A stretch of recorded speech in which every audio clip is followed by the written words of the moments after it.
Людмила Самойлова. Николай Рубцов, старик. Идет старик в простой одежде.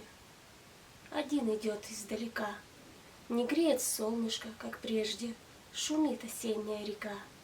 Кружились птицы и кричали во мраке тучи грозовой, и было все полно печали над этой старой головой. Глядел он ласково и долго на всех, кто встретится ему. Глядел на птиц, глядел на елку, наверно, трудно одному. Когда, поеживаясь зябко, поест немного и поспит, ему какая-нибудь бабка поднять котомку пособит.